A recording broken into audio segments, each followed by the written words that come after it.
సూర్యదేవా అమేయ ప్రభావా దయా దివ్య పాశ అనంత ప్రకాశ నమో సూర్యదేవా అమేయ ప్రభావా.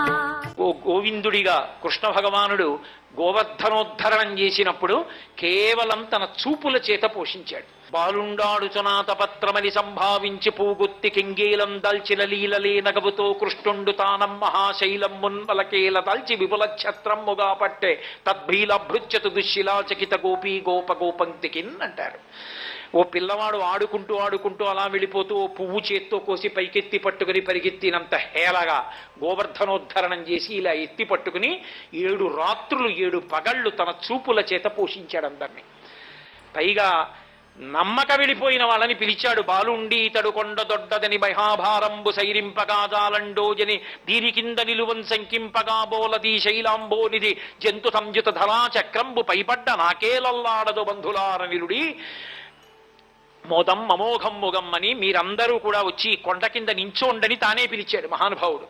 కాబట్టి చూపుల చేత పోషిస్తుంది భగవత్తత్వం, చూపుల చేత సృష్టి చేస్తుంది. అలా చూపుల చేత సృష్టి చెయ్యగలిగినటువంటి అద్భుతమైనటువంటి స్థితి కలిగిన పరమాత్మ ఎందుకు సృష్టి చెయ్యలేడు? ఆయన హేళగా తన సంకల్పం చేత సృష్టి చేస్తాడు. అందుచేతనే రామాయణ కాలంలో రాముడికి సహాయంగా దేవతలందరూ వానరుల్ని సృష్టి చెయ్యాలన్నారు. ఆ కాలంలోనే ఒక విశేషం జరిగింది. బ్రహ్మగారు బ్రహ్మాండమైనటువంటి ఆనందంలో తపస్సమాధిలో ఉండి రోమాంచితమై ఉన్నాడు. ఉన్న సమయంలో ఆయన నేత్రముల వెంట ఆనంద భాష్పాలు పడ్డాయి. ఆ ఆనంద భాష్పములు పడ్డప్పుడే ఇలా చేతులు పెట్టుకుని ఉండగా ఆయన దోషిట్లో పడ్డాయి. ఆ ఆనంద భాష్పములలోంచి ఒక మహావానరం పుట్టింది. ఆయననే వృక్షవిరజుడు అని పిలుస్తారు. ఆయన ఒకానొకప్పుడు ఒక తటాకంలో ప్రవేశించి స్నానం చేసి ఒడ్డుకొచ్చి ఆడదానిగా మారిపోయాడు. ఇదేమిరా ఇంత మహావానరాన్ని ఆడదానిగా మారిపోయానని బెంగపెట్టుకున్నాడు.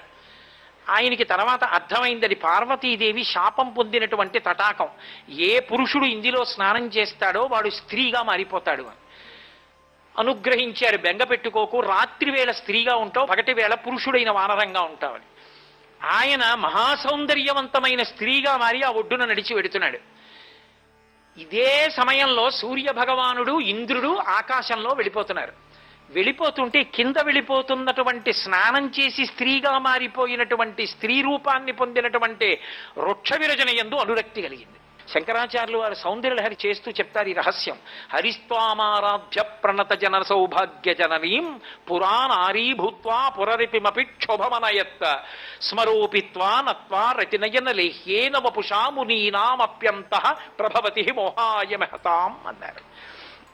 అమ్మవారు ఈ లోకంలో ధర్మం నిలబడడానికి ఉత్తరోత్తర కాలంలో మహోపకారం చెయ్యవలసిన వాళ్ళు మహాతేజోవంతులైనటువంటి వాళ్ళ కడుపున పుట్టడం కోసం మహాత్ముల యందు కూడా కామం కలిగేటట్టుగా చేస్తుంది మన్మధుణ్ణి ప్రోత్సహించి. సూర్యకుమారుడు సుగ్రీవుడు, ఇంద్రకుమారుడు వాలి రామాయణంలో ప్రధాన పాత్రలు పోషించారు. పైకి వాలి అధర్మం చేసిన వాళ్ళ కనపడతాడు. కనపడడం ఏమి? అధర్మం చేసిన వాడే, లేకపోతే రాముడు ఎందుకు తెగటారుస్తాడు? కానీ అదొక్కటే కాదు, వాలి చేసిన గొప్ప పని ఒకటి ఉంది. ఈ బ్రహ్మాండంలో ఎక్కడెక్కడ వానర జాతులున్నా సరే వాటన్నిటినీ వ్యవస్థీకృతం చేసి తన పరిపాలన కిందకి తీసుకొచ్చాడు. తీసుకొచ్చి ఎక్కడెక్కడ ఎన్ని వానర జాతులున్నాయో చిటిక వేసి పిలిస్తే వాళ్ళందరూ వచ్చేటట్టుగా తన స్వాధీనం చేసుకున్నాడు. చేసుకుని కిష్కింద రాజధానిగా పరిపాలించాడు. అందుకే వాలి చచ్చిపోయాక సుగ్రీవుడు రాజైతే సుగ్రీవుడు చిటిక వేస్తే ఇప్పుడు ఉన్న అంకెలలో అయితే ఎన్ని సున్నలు పెట్టి రాయాలో తెలియదు. కిష్కింధకాండలో శంఖములు అద్భుతములు ఎన్ని పేర్లు వాడారు. అసలు చెట్లు చామలు పర్వతాలు కొండలు ఏవి ఖాళీ లేవు. అన్ని వానరములు వచ్చేసాయి.